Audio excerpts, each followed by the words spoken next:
Hey, everybody, welcome back. Okay, listen to this. North Americans send 12 million tons of clothing to landfills every single year, and 95% of it could have been reused or recycled. Our next guest says, now is the time to stop being so trashy. She's the creator of the Zero Waste Collective and the author of a new book called Don't Be Trashy, a practical guide to living with less waste and more joy. Welcome to the show, Tara McKenna. Hi, Tara. Hi, thank you so much for having me. All right, let's dive into this because we understand you are passionate about living a more sustainable lifestyle, and your new book aims to do just this and help the rest of us do the same. So, what is the general message that you hope that all of us readers will take away from your book? Yes, definitely. Thank you so much. Well, my book is really about reducing your waste in a way that is approachable, easygoing, and fun. I don't like things to be too prescriptive because it can be intimidating, and this isn't meant to be intimidating. In fact, it's supposed to simplify your life, make it better. It's a chance to live your best life while reducing your waste and being better for the planet. Well, you mentioned intimidating, and I do feel that there might be some people who think this kind of lifestyle can get expensive or is only for people who have a lot of money. But you say low waste living can be affordable and actually help us save money. And I can't wait for some of these suggestions, including beeswax wrap, because I never heard of it. So now I'm intrigued, not intimidated. Tell us about this.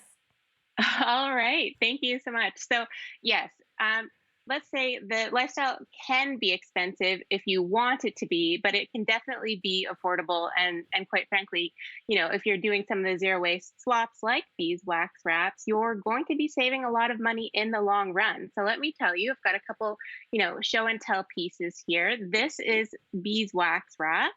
And this is a really great alternative to plastic wrap. So when you have a salad and you're covering it with a wrap, well, you can use this instead of plastic wrap, and it's reusable. You can wash it and keep it for up to a year, potentially two if you're looking after it. So it saves money in the long run and saves some waste. And here's another really great swap too, and this is a sponge cloth. So it can replace up to 17 paper towels, like 17 rolls of paper towels. What? Can you imagine how much less clutter you would have in your cupboard using these instead? And they're really pretty. So I know it looks a bit hard, but if you put it underwater, it gets really soft and spongy. So it's really nice. But it's not just about swaps. So, you can shop secondhand or swap with friends and family, or even go to, little libraries. Have you ever seen those in your neighborhood at all? Yeah, the book Yep. swaps. Yep. Yeah. Yep. Yeah. So you can like take a book, leave a book, and there's little pantries too where you can leave canned goods. Love that. I have to say, I feel really excited because I've been using beeswax wrap for many years, and I just got one of those paper towel replacement things, and it's going great. So I feel like I'm on the Oh, right track. good. Yeah, very, very cool. So let's talk about this. Is really interesting. You suggest in your book that we should do a no buy month or maybe a no buy year. And it's exactly what it says, right? And so we need to know, how do we actually pull this off? Yeah, exactly. Okay, so I did a no buy month a couple of years ago, and I will definitely do one again. And if you want to, you can go for a whole year, like you said, or longer.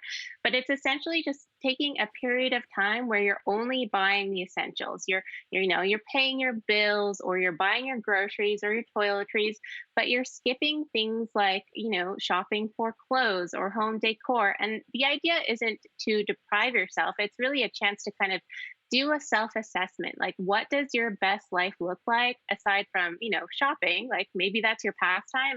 And this gives you a chance to spend time with family or pick up other hobbies. And it's a really great chance to live a better life. Now we all know, I think, about the three R's: reduce, reuse, and recycle. But you actually want to add a few more R's to that list. Can you tell us about what they are?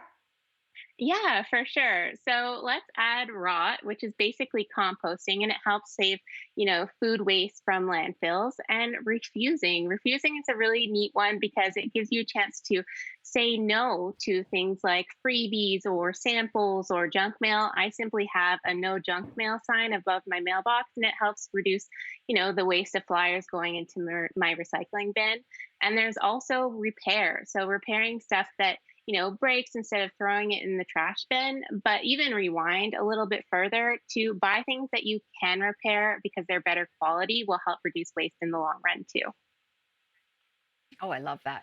So I love it. And I think that a lot of people are really interested in trying to undo, some of the damage that we have done to our planet when you just think about how much your own house generates. So what are some of your top tips to help slow down, reduce the footprint that we are making on this earth?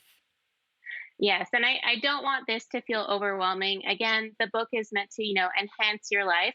But one way to get started really is to do a trash audit. So just take a glance at the things that you're tossing into your trash bin, into your recycling bin, and take stock of what you're, putting in the most. Maybe that's disposable coffee cups or, online shopping packages. And it gives you a chance to be like, okay, well, if this is what I'm consuming so much of, maybe I can try to reduce that, but also to have a zero waste kit. So when we're on the go, it's easy to, pack a reusable shopping bag or reusable straw, utensils, produce bags, pretty much anything you think you might use during the day. Pop that into your kit so you can help reduce your single use plastic waste. And another tip you can do, and I'm not here to tell anybody, how to eat or consume food, but a huge way to reduce our impact is to eat more plants and fewer animal products. It helps to conserve land and reduce our greenhouse gas emissions. You know what, Tara? I think one of the barriers, at least for someone like me, is efficiency and time conservation. It seems like the things that save you time are the things that are really wasteful. So in terms of like feeling lazy or not having enough time, especially since the pandemic began, there are a lot of people who are ordering out more or, just going for that quick fix. So are there ways we can make better choices without feeling like we're giving up too much time? Yes, for sure. There are ways to reduce waste that are in line with like the current circumstances. And that also includes, getting takeout with containers that you don't have to bring yourself, but you can, bring them back. So there's companies that literally will sanitize the containers. You don't have to clean them. You literally just drop them off at participating restaurants, and coffee shops are starting to pick up on that too.